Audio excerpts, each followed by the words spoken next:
Generally produced under much tighter time and budgetary constraints than an equivalent film, it's frankly impressive that anyone can produce quality long-form TV entertainment that sustains interest for hours and hours. But it's also fair to say that many shows are ultimately doomed to fail because of a creative or business decision made much earlier in the process. And in the case of these 10 upcoming TV shows, each and every one of them might already be destined for critical and/or commercial failure because they've committed to an extremely risky idea. Now, it'd certainly be great to be wrong about these shows, but at the same time, it's probably still best to keep your expectations in check. So I'm Gareth from WhatCulture.com, and these are 10 decisions that have already doomed upcoming TV shows. Number 10, no other original cast members, Frasier revival. On paper, it's incredibly easy to see why Paramount is dusting off Frasier, inarguably one of the greatest and most beloved sitcoms of all time, for a revival almost 20 years after its original 11-season run ended.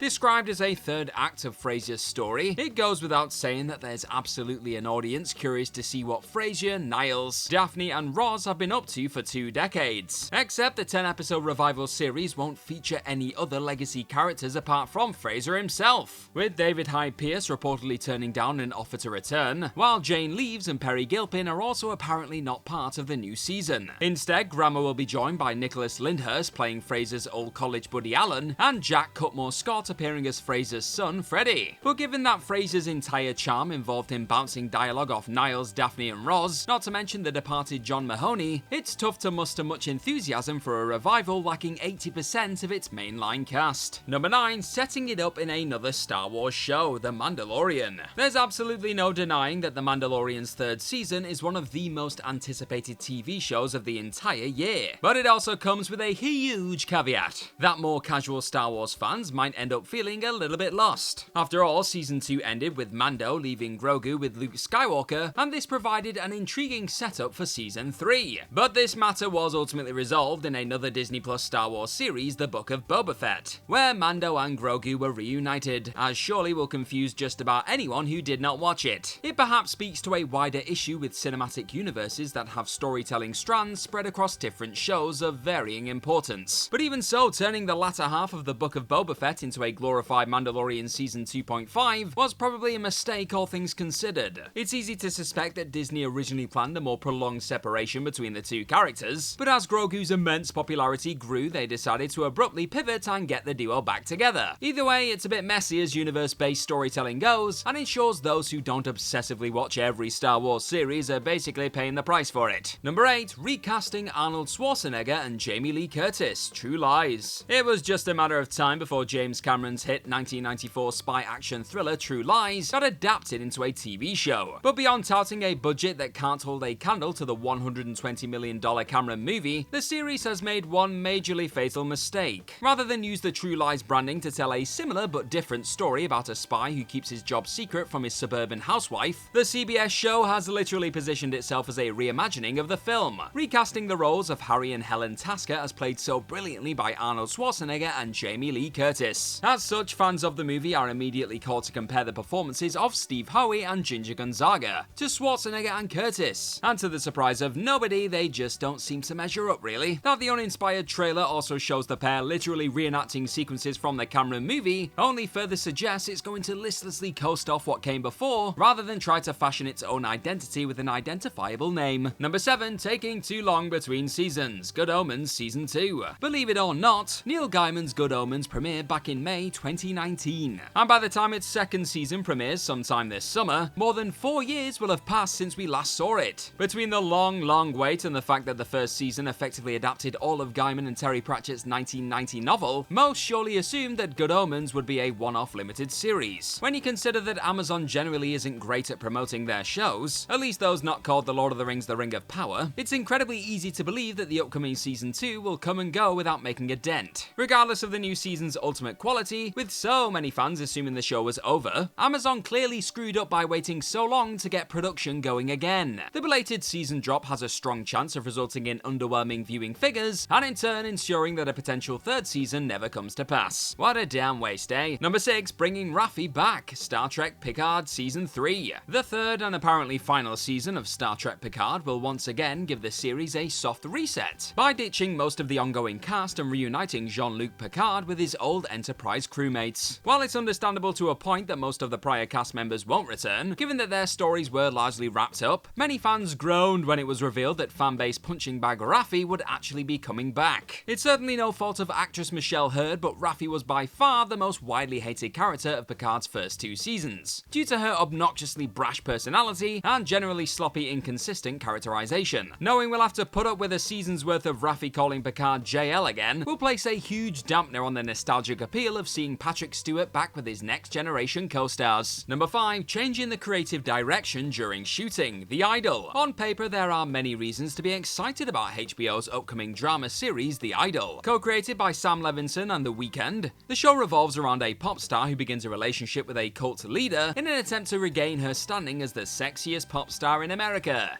Yep. The Idol boasts one hell of an ensemble cast, also including Jane Addams, Dan Levy, Eli Roth, Rachel Sennett, Hank Azaria, Elizabeth Berkley, and the late Anne Heche. But production on the show behind the scenes has been rickety to say the least, with series director Amy Seymour abruptly exiting the show halfway through filming after several episodes had already been shot. Reports indicate that The Weeknd felt the show was leaning too much into a female perspective, resulting in Levinson actually taking over as director. For a show focused on a woman's experiences, it's an extremely bad look to edge out the female director and replace her with, well, the guy who directed Assassination Nation and Malcolm and Marie. Don't be surprised if the end result, switching between Seymour's and Levinson's directorial visions halfway through, is an absolute mess of tones and ideas. Woohoo, can't wait. Number 4, recasting Geralt, The Witcher Season 3. Though Henry Cavill has already completed shooting the upcoming 3rd season of The Witcher, he made the shock announcement late last year that he won't be returning for Season 4, with Liam Hemsworth instead being drafted in to replace him. To say the fanbase was left devastated is a bit of an understatement, many feeling that Cavill was Geralt of Rivia, and that it'd be nigh on impossible for any actor, let alone Hemsworth, no offense to him, to fill those shoes. And so, while fans still have another season of Cavill starring Witcher goodness to savor, the online sentiment suggests that many won't even bother tuning in. The depressed feeling among the fandom that there's little point continuing on with the knowledge that Cavill will be imminently exiting makes it damn near certain that Season 3's viewing figures will take a major nosedive. And as for Season 4, one suspects many won't stick around for more than a single episode, only to satisfy their curiosity about Hemsworth's performance, if they even give him a chance at all. Again, best of luck to the guy, but it's just not looking great, is it? Netflix were obviously in a tricky spot here, but announcing Cavill's departure before Season 3 had even aired was probably a mistake, one that's poisoned the well in advance of its release. Number 3, making it a prequel to the movie, Grease: Rise of the Pink Ladies. Because IP is king and original ideas are trash, of course Paramount are soon set to premiere Grease: Rise of the Pink Ladies. The prequel series, set 4 years before the iconic movie in 1954, chronicles the origins of Rydell High's Pink Ladies, because the legions of Grease fans out there were evidently hankering for a deepening of the musical franchise's lore. But regardless of whether the series is actually, any good, it already feels destined to flop ratings-wise because it's gotten swept up in exhausting culture war debates. The decision to make this new iteration of Grease more inclusive and diverse sounds great on paper, though it might have also made sense to set the show a little closer to the present, rather than going backwards to a time that was even more bigoted and, well, aggressively white. While there are a lot of bad faith arguments against the Grease prequel series and its quote-unquote unrealistic depiction of 1950s America, one suspects it might end up suffering the same fate as 2016's female-led Ghostbusters reboot, where the apparent controversy surrounding its existence overshadows the show itself. That it feels like an original series that was basically retrofitted to be a Grease spin-off doesn't do it any additional favours either. Good luck to those involved, but it's tough to see this one working out. Number 2, casting Mel Gibson, The Continental. Way back in 2017, it was announced that a TV spin-off of the John Wick franchise, The Continental, was in the works. And easy though it was to sniff at the show airing on Starz and then moving to Peacock, what might actually sink it is the head-scratching decision to cast Mel Gibson in a major role. The series, which will focus on a young Winston in the 1970s,